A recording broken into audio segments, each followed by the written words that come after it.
Y bien amigos, hoy es viernes 19 de junio de 2026 y estas son las principales noticias en Cuba.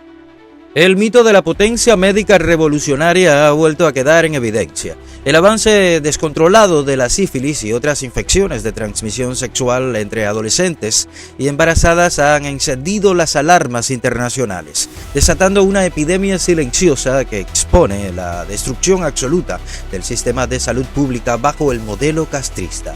Aunque la dictadura presumió en el pasado de haber eliminado la transmisión materno-infantil de esta enfermedad, la gravedad de la situación actual ha obligado a la Organización Panamericana de Salud a invertir de urgencia. El organismo internacional ha tenido que inyectar un paquete de más de 30,7 millones de dólares para intentar contener la propagación en las provincias más críticas, una ayuda millonaria que desmonta la propaganda oficial de control sanitario.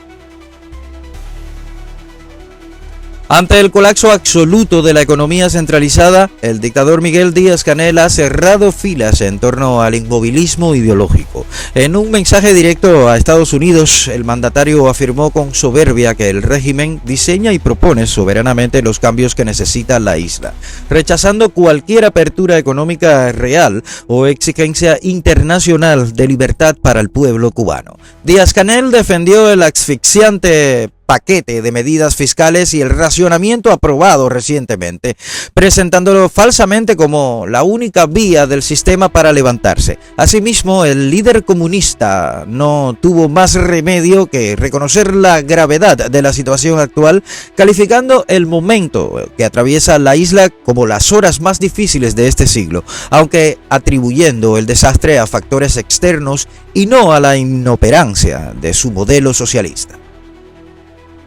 El hartazgo ante la miseria comunista ha superado el umbral del miedo en Cuba. Decenas de ciudadanos indignados salieron a las calles de forma espontánea y asediaron las sedes del gobernante Partido Comunista de Cuba en dos localidades claves, exigiendo el fin de los apagones, la escasez de alimentos y la opresión sistemática que asfixia al país. La tensión alcanzó niveles máximos cuando los manifestantes, al límite del aguante físico y psicológico por el colapso total de los servicios básicos, comenzaron a clamar por una intervención exterior frente a la pasividad del Estado.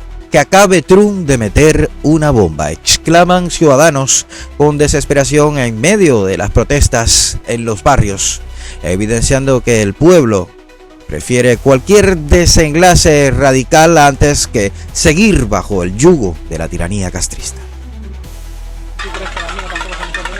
¿Por qué apoyas esto todavía? ¿Por qué tienes eso puesto? ¿Por qué no te unes a tu pueblo, que tú eres cubano, a ti también? ¿Por qué no lo haces? ¿Qué cosa buena hay aquí? Dímelo. Dime qué hay bueno aquí. Dímelo.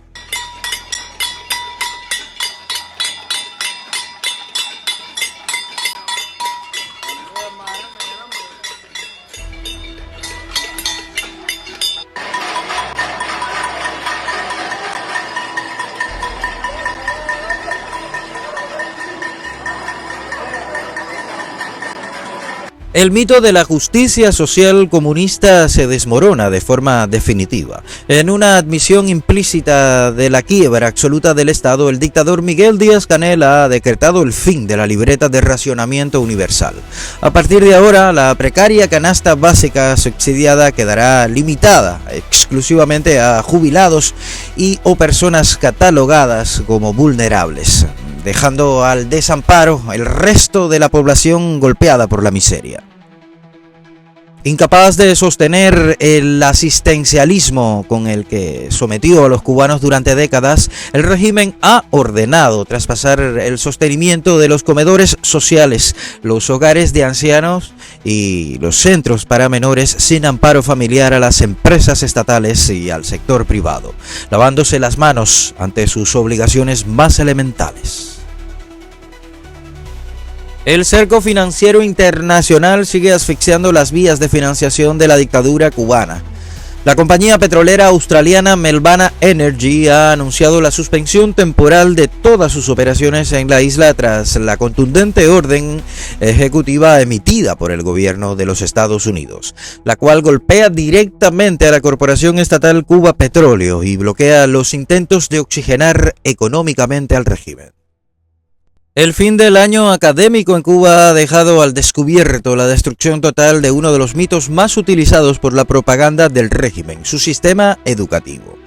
Diversas familias de la isla han calificado el periodo lectivo como un curso estresante marcado por la miseria, la falta de recursos básicos y el abandono institucional. Los padres denuncian un escenario desolador en las aulas, donde los estudiantes han tenido que enfrentarse a largos apagones diarios, una pésima alimentación que afecta a su rendimiento y una alarmante escasez de docentes provoca el éxodo masivo de profesionales que huyen de los salarios de miseria de la dictadura. El Parlamento Europeo ha propinado un severo revés diplomático a la tiranía cubana, con una sólida mayoría de 283 votos a favor, 199 en contra y 85 abstenciones. El Pleno de la Eurocámara ha aprobado una histórica resolución que exige de manera formal una transición hacia la democracia multipartidista plena en la isla, sepultando la legitimidad del régimen de partido único. El texto aprobado va directamente en línea de explotación financiera y política del comunismo en La Habana, al solicitar formalmente a la Unión Europea la aplicación de sanciones específicas contra el dictador Miguel Díaz-Canel y contra Gaesa, el opaco conglomerado empresarial controlado por la cúpula militar que monopoliza la economía y el turismo en Cuba.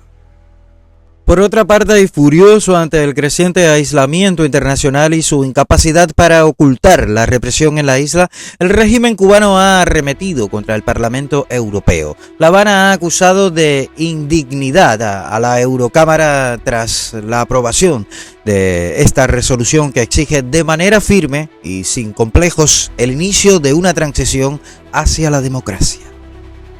El gobierno provincial de Granma ha reconocido abiertamente que las arcas estatales carecen de efectivo necesario para pagar las pensiones y jubilaciones de los ancianos cubanos.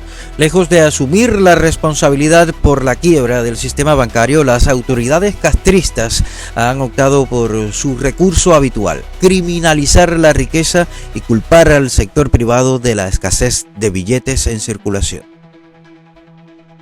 La bancarrota total del modelo comunista ha obligado a la dictadura cubana a dar su brazo a torcer ante las leyes del libre mercado. En un giro desesperado por contener la escasez generalizada y el descontento popular, el primer ministro del régimen, Manuel Marrero, anunció que Cuba permitirá la creación de cadenas privadas de tiendas, restaurantes, cafeterías y servicios de comida rápida. El anuncio abre la puerta tanto a la entrada de marcas extranjeras como al desarrollo de nuevas franquicias privadas nacionales. Esta medida representa una enmienda total a la histórica hostilidad del castrismo hacia la propiedad privada, demostrando que el monopolio estatal de la distribución y el comercio ha fracasado rotundamente a la hora de alimentar una población hambrienta. La absoluta pérdida del control social y el aumento de la criminalidad que asolan la isla han alcanzado un nivel de extrema gravedad.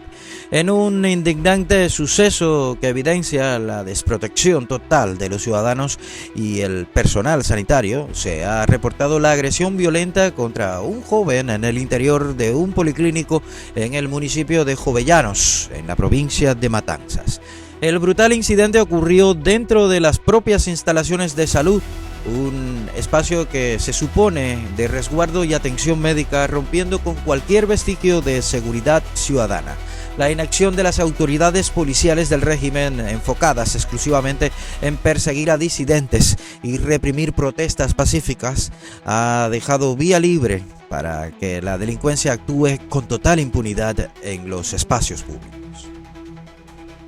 La desesperación y el hartazgo civil han vuelto a tomar las calles de la capital cubana. Residentes de la emblemática curva de Alamar al este de La Habana han protagonizado airadas protestas y denuncias públicas tras encadenar el inhumano récord de más de 50 horas consecutivas de apagón, una situación que mantiene los hogares a oscuras, los alimentos podridos y las familias al límite de la resistencia. Y hasta aquí la información de hoy. Yo soy su amigo Donovan Arango, invitándolos como siempre a continuar en la sintonía del canal. Me despido recordándoles nuestro compromiso irrenunciable: patria, vida y libertad para Cuba y nuestros presos políticos.